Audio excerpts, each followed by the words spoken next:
At the age of 17 in 1959, I knew there was something wrong, as I was in a permanent state of fear that came on overnight, and my personality changed completely. Before that, I was able to go to work and go out socially and felt full of life. Over the months that followed, I lost all my school friends because I was frightened to go out. I went to see my GP, who gave me phenobarbital, which I felt didn't help, so he then gave me sodium amytal.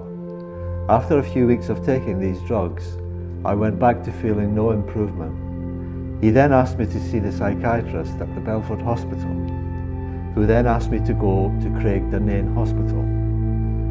I did not want to go because of the stigma attached to mental hospitals at the time. The psychiatrist said he would speak to my parents to convince me it was the right thing to do. My parents then persuaded me to go, and I was taken by car by an uncle. There I met the same psychiatrist, who asked my uncle to sign treatment orders. There was no consultation with me. A nurse came from the insulin ward, and I went with them, worried about what was going to happen. I was very anxious because of the size of the place, and there were a lot of patients around, some very ill, displaying bizarre behaviour, rocking back and forward and talking to themselves. The insulin ward seemed less threatening and was out of the mainstream of the hospital. There were 12 patients in the ward, 6 males and 6 females. The first thing they did was attach me to a machine with many stickers on my head, an EEG, which checks brain waves. During the tests, the operator of the machine came behind me and clapped his hands loudly, and I jumped with fright. I assumed he was checking my reactions. The next day, they told me they were going to give me deep insulin therapy for 3 months, 5 days a week. Looking back, it was horrendous treatment. In the morning, there was no breakfast before starting the treatment. About 10 o'clock, they started injecting insulin, slowly to begin with, and building it up over the week. Each day I would go into a coma. They put a tube up my nose and fed glucose to bring me out of the coma. And on coming out of the coma, I was aware I was completely paralysed. Once the glucose took effect, I was then able to move around. 2 or 3 times while being treated with insulin, I awoke, flailing and lashing out and spitting at the nurses, who then called for assistance to hold me down. And then the glucose treatment would start. During the 3 months of treatment, whenever I went out to Inverness, sometimes with my parents, I would have to take a bottle of glucose in case of going back into a comatose state. After the 3 months of treatment, I stayed another month to monitor the effects of the treatment. During those 3 months, I was also on a heavy dose of Largactil, making me very tired and feeling like a zombie. I was also taking Meloril and sodium amytal at this time. While in Craigdonane, I was able to form friendships, but any time when leaving the hospital, a nurse would accompany us. On being discharged, I was given a letter from my GP, which I opened because I was nosy to see what they were saying. In the letter, I had my diagnosis of chronic schizophrenia. I looked it up in the dictionary to find it said split personality, and I had been thinking it was my nerves that was causing the fear and the panic and withdrawal from society. When back home, I was disappointed that I was still very frightened of everything and felt a prisoner of fear. My father, who was a district officer for the Forestry Commission, found me a job in Glen Nevis with the squad.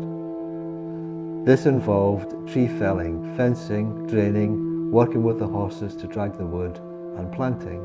The squad was made up of mostly elderly men who were kind, understanding, and included me in all work.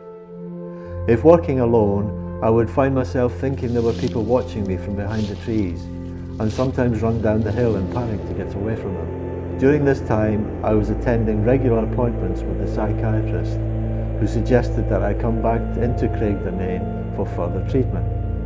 I was quite happy to do that. I was put in a ward called the Blue Room, which was a small ward with a dozen or so people in it. The psychiatrist prescribed ECT. I would get in twice weekly for 3 weeks, and someone would come to take me to the treatment room. I was unsure of what to expect. There were a few people from other wards all in the waiting room. The nurses came when it was my turn and put me on a trolley, where one went to the top of the trolley and one at the bottom, which I thought was to stop me from running. They talked calmly to me to relieve my anxiety. When entering the room, there was loud buzzing and whirring noise and a smell of antiseptic. Before the anaesthetist injected me to put me to sleep, I heard them discussing how many volts they would give me. They put gel on my temples to make a good electrocontact, and by that time I was asleep. On awaking, I was unaware of where I was and had a plastic plate in my mouth, which I thought was to stop me swallowing my tongue or biting it. All of us who were having ECT walked together with the nurses who had come to collect us back to our wards. Afterwards, I had headaches, and after 2 or 3 treatments, my teeth became loose, which they removed entirely. The psychiatrist prescribed Nembutal before going to the dentist, and this made me feel on cloud 9. But I woke up during the dentist pulling my teeth and screamed in pain as the anaesthetic had worn off. Because there was no change in my condition, the psychiatrist tried changing my drugs from Largactil, Mellaril and sodium amytal to Stelazine and the new drugs of the early 60s, benzodiazepine, over a period of time. I felt that none of these drugs changed my condition, but over time I learned that they were highly addictive, and still to this day I am taking them. I stayed in Craigdonane for a further 3 months for my change in medication to be monitored. At home I went back to work and was off periodically with breakdowns, and I was asked to return to hospital on those occasions on the advice of the psychiatrist.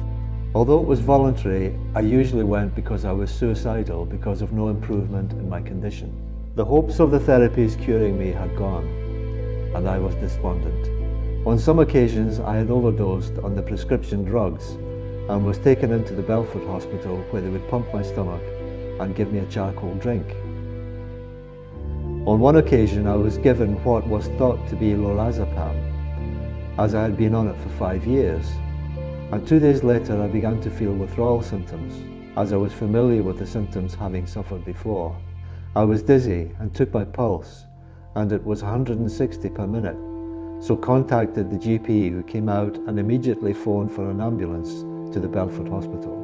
I told them I was given the wrong pills, and the doctors did not believe me, as they explained that the same medication comes in different shapes and names. I felt very frustrated that no one was listening to me. I was eventually taken to medical ward, where I was put on an electrocardiograph. As days went on, my condition got worse. I was hallucinating. I couldn't eat or drink without being sick. I couldn't get up or I would collapse, and had to be shaved and washed by nurses. To get me around, I was in a wheelchair. I felt things were not improving. Although I still protested that I was on the wrong medication, nothing was being done to change it. Eventually, I could not speak, only nodded or shook my head.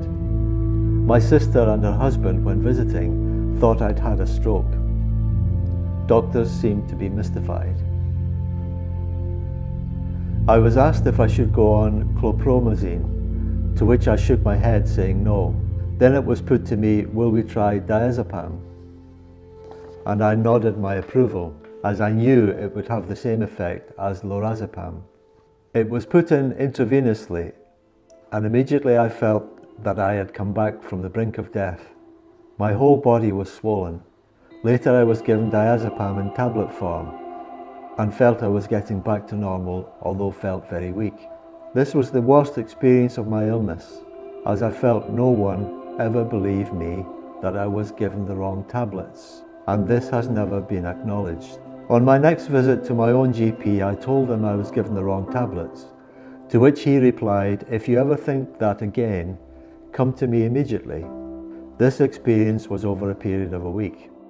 I'm aware that my parents must have had a very difficult time during my illness, but they were supportive at all times over the years. I feel that everything was tried with the best of intentions, although nowadays it seems like brutal treatments. I have been supported by Birchwood Highland for the last 14 years. This includes practical support such as shopping, making and keeping appointments, cooking, and general housekeeping. I enjoy my support as the staff always have time for a blether and a cup of tea. They encourage me to get involved in any activities and events that are happening. I often bake for the service user group tabletop sale. I do not like being part of a big group, so do not get involved in joint events. However, with support I've been able to share in the garden project and share my skills with staff to pass on to the group. Last year I was supported to go to Skye for the day. This brought back some fond memories of my childhood. I thoroughly enjoyed the day. I have self-diagnosed that I have social phobia and a crippling inferiority complex. At times I still have the delusions of feeling I'm something or someone else. Modern drugs are suiting me better and don't have the same side effects of the ones used in the 50s and 60s. I see my psychiatrist on a regular basis for review of my mental health and treatments. I feel my illness has been stable for a number of years because the medication and support help. And in general, there is more understanding of mental illness.